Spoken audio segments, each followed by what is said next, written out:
going to show how I'm making spiked tires for my go-kart to go ice racing.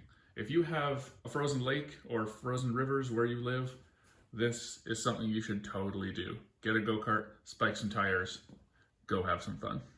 I've done this a lot of different ways and learned over the years what works and what doesn't work. I found that this seems to work the best. So what we're using is what's called a rampa bolt, R-A-M-P-A, or a furniture bolt. I like it because it's got a big flat head on it. This is a 1/4 by 20 mil. And then for the nut, I'm going to be using a T-nut. This is called a T-nut. So this is something that typically on furniture would pound into the bottom of a chair leg or a table leg and then have a adjustable foot on it. So this is what we're going to use for a nut, because it's kind of a nut and a washer in one piece. And here's our bolt. You don't want these too long. Like I say, these are 20 mil in length. You don't want these too long. If I were to use a 30 mil, let's say, yeah, we're going to lose a little bit because of the thickness of the tire when it goes through. But if I were to use a 30 mil and it's sticking up too much, what's going to happen is the torque of the kart, or the turning, is going to try to bend that bolt over. So we don't want too much protrusion. Too much will bend it over and try to rip it out. Just enough of a stud sticking through is going to give lots of grip and be nice and stable in the tire. You can use used tires for this, but the newer the better because they're thicker. You want some decent meat to them. These are what I'm going to use for the rear tires. These are called rental tires. They are obviously a little more square. They're a little thicker. So I've determined on this one that I want to go 3.5 wide, center to center. And on this one, probably 3 1/4. So what I've done is just taken some cardstock, and I needed to add a little bit to it. So for this tire, what I'm going to do is put it on here, roll it around, decide how long it needs to be.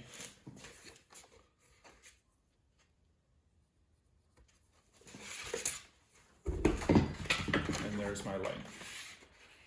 And then we're going to do the same thing for this tire.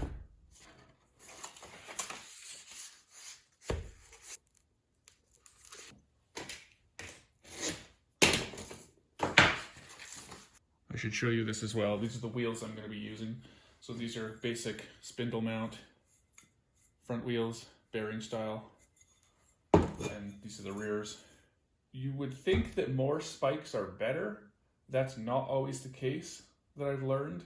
If you have too many spikes and not enough power, so this go-kart is going to make 5 to 6 horsepower. If you have too many spikes on the ice, what I have found is that it will almost act like Velcro. So as the tire is trying to turn, or the engine's trying to turn that tire, you have a lot of resistance that's being created by these spikes. They're clawing into the ice.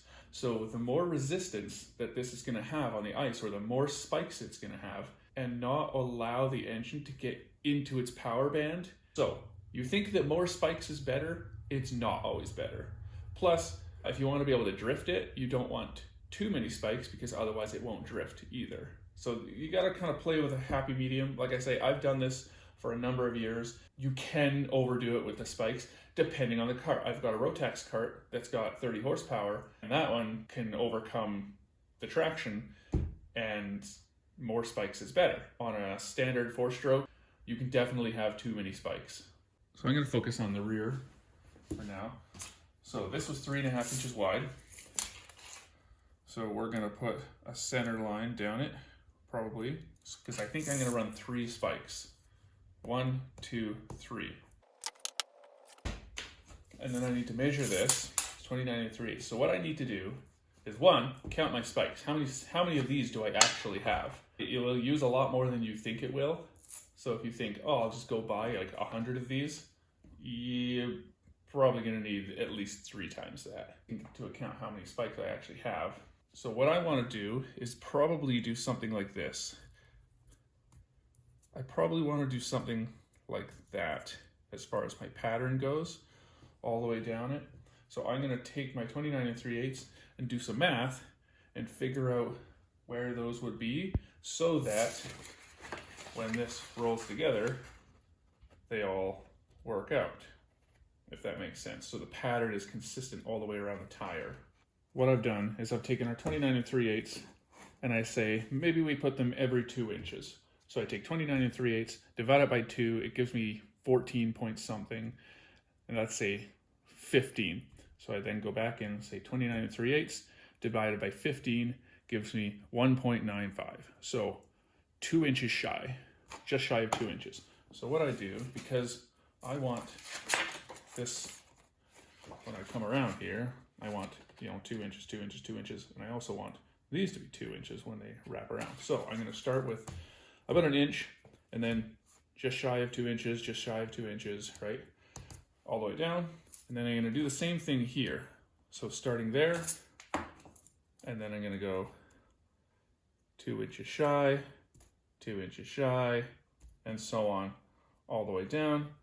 And what it's going to end up with is being my last one about there, which yet again, when I roll it together, I'm going to have that 2 inches shy, 2 inches shy, 2 inches shy. So here we are. I've kind of rolled it around the tire and then just taped it. I'm going to pilot these with a 1/8 inch bit, mostly so I don't wreck this, because again, I need to use this on the second tire. So if I start blasting this full of 1/4 inch holes, it's just going to kind of become a mess. So we're kind of taped in place.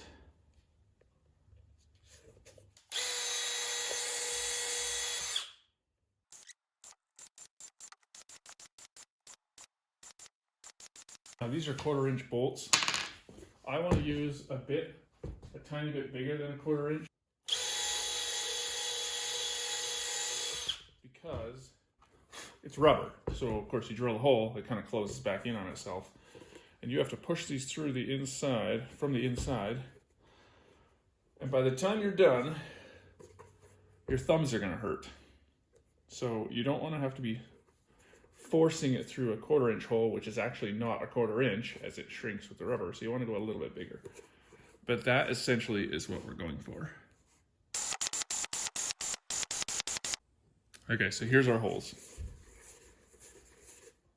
So they're a little bit bigger than a 1/4 inch, so that I can force these through without straining my hands and thumbs.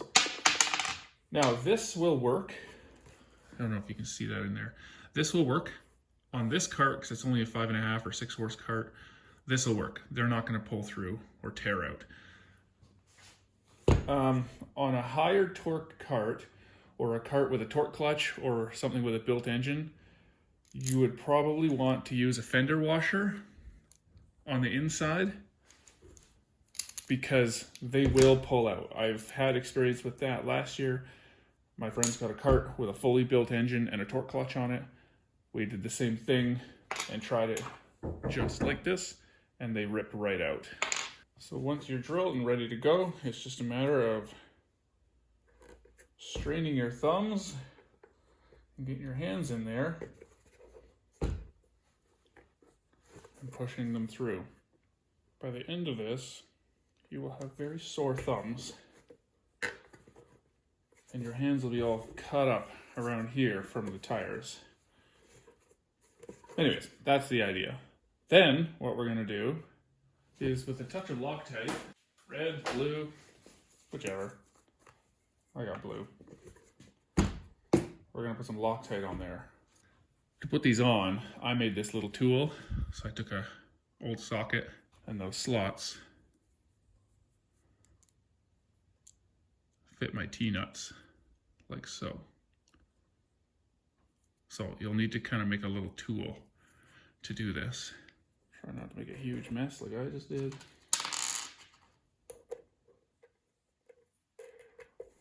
And then you can usually just hold it with your finger.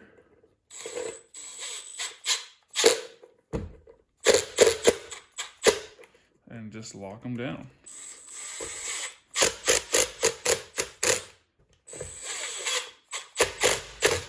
You don't need to go insanely tight with them. Obviously, if you go crazy tight with them, you're going to end up just squishing the rubber and stressing it.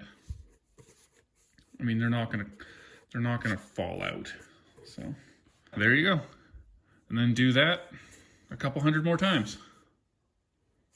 And you've got ice spikes.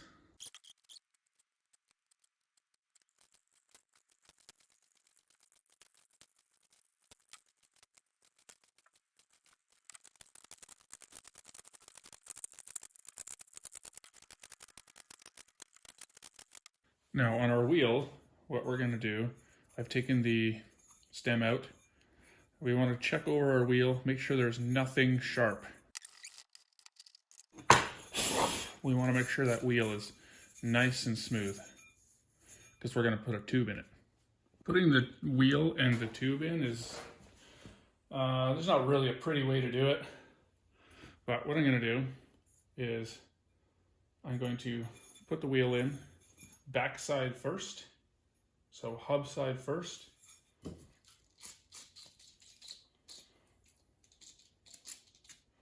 A little bit of oil on there. That side should just pop in. So then orient your tube. So our stem, in theory, our stem is straight. It's not kind of coming up at an angle, but it seems to me that maybe it will go better this way than the other way.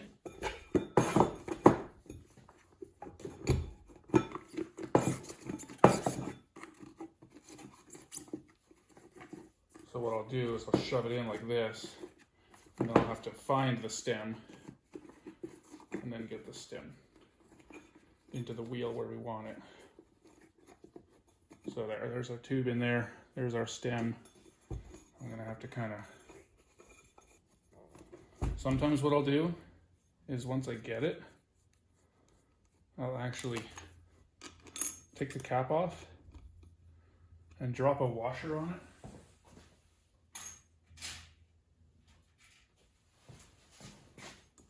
That way it can't pull back through.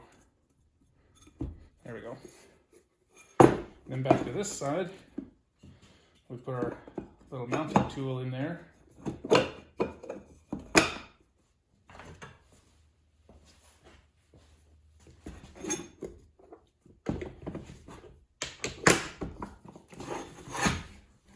Make sure not to pinch anything. There we go. So now,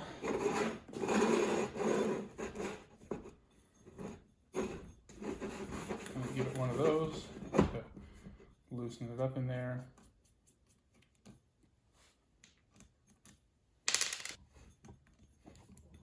Careful not to lose your stem.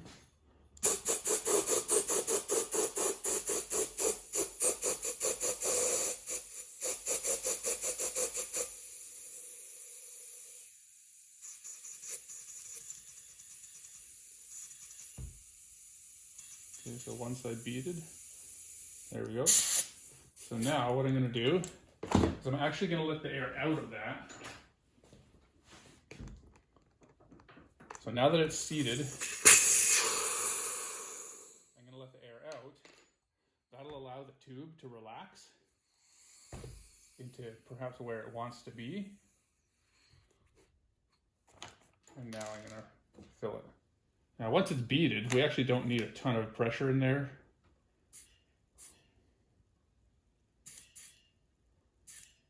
I'm going to put 20 pounds in that, maybe a little more. 23, sure. And there we go.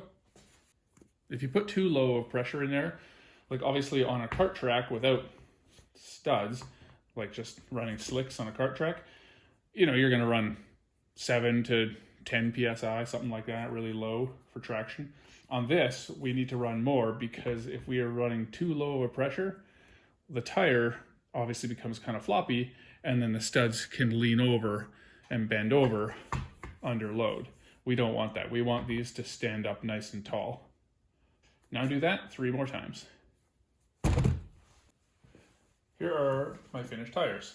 So here's the fronts and the rears. You can see I have more studs in the fronts than I do in the rear. Again, that's because I don't want the rears to have too many studs with my small engine, and then it'll kind of lug down on the engine. And then the fronts, I added more because I want a little bit of drift ability in the rear, and I don't want it to understeer in the front.